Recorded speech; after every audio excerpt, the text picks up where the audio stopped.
Bueno, ahora vamos a hablar de los materiales. Ya habíamos subido un video sobre la madera y ahora vamos a hablar sobre otros materiales. Pero, ¿qué es lo que hace que un material pueda ser usado de una manera o de otra? Tiene que ver con las propiedades. O sea, todos los materiales tienen distintas propiedades. Los de madera, que ya habíamos visto en ese video, vamos a ver ahora los metales. O sea, las propiedades hacen a su uso de resistencia, de flexibilidad, de oxidación o no oxidación, de magnetismo, hacen que tengan determinado uso o que tengan otro uso.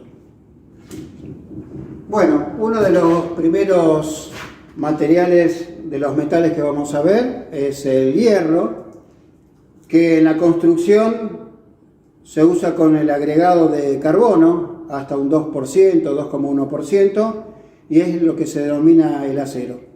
Con eso se conforman, entre otros elementos, los perfiles, estos perfiles que se usan por estructurales. Este perfil se denomina IPN, perfil normal I, popularmente se lo conoce como T.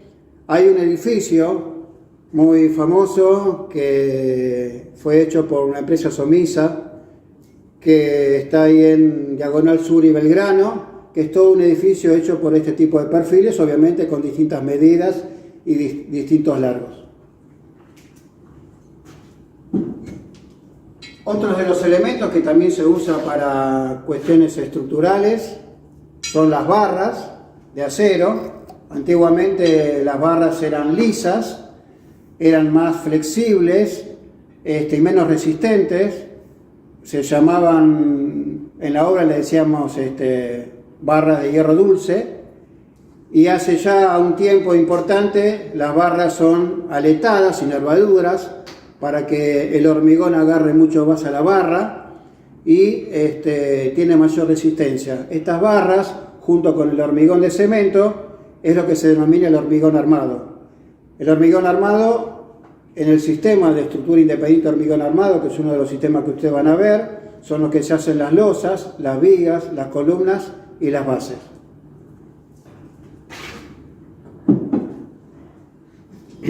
También el acero se usa para elementos de herrería y artísticos. Son estos elementos, tubos, planchuelas y ángulos, que se usan para distintos elementos de herrería. Por ahí el que vive en su casa, por ejemplo, los portones, las rejas y otros elementos artísticos se usan también con acero, o sea, hierro más carbono. Habíamos dicho que una de las propiedades, de las características del hierro, es la oxidación. Acá vemos, ¿no?, cómo se oxida. La oxidación tiene que ver, o sea, con el oxígeno, que hace que el hierro se oxide, y para evitar eso, con un agregado de cromo, se hacen estas planchas que se denominan de acero inoxidable, que ustedes por ahí en una mesada o en una bacha o en otros elementos pueden ubicar. También en planchas muy finitas de acero, pero con un recubrimiento de zinc, un proceso que se llama galvanizado, también para que no se oxide, se usan estas estructuras que también en los sistemas constructivos ustedes van a ver. En el interior, estos sistemas de placas de yeso, y también en el sistema steel frame, que es otro de los sistemas que ustedes van a ver, son similares, nada más que los espesores son mucho más grandes, y son también esos elementos, no estos, son elementos estructurales. Habíamos dicho que uno de los recubrimientos de estos elementos es con zinc. Este es un elemento de zinc.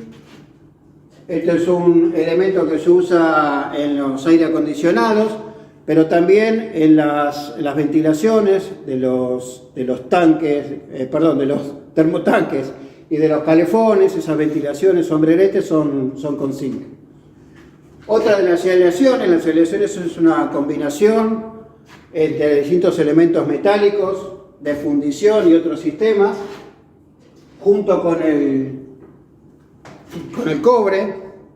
El cobre es esto que está dentro de los cables eléctricos,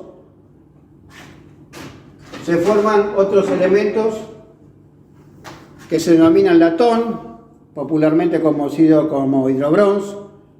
Se usaban, todavía se siguen usando en las cañerías de agua caliente y de agua fría, ¿no?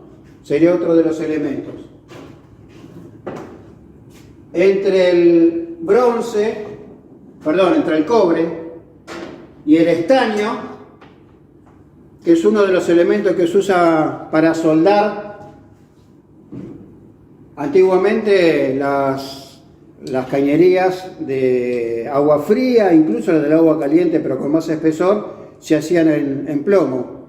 Este estaño era un elemento para soldar el plomo, tiene muy bajo punto de fusión, pero decía que el estaño, junto con el cobre, se hacían estos elementos de bronce, ¿no? Que ustedes pueden ver en las partes de cerrajería y en distintos elementos. Hay distintas calidades de bronce, ¿no? Los colores hacen que son distintos tipos de aleaciones para ver el bronce.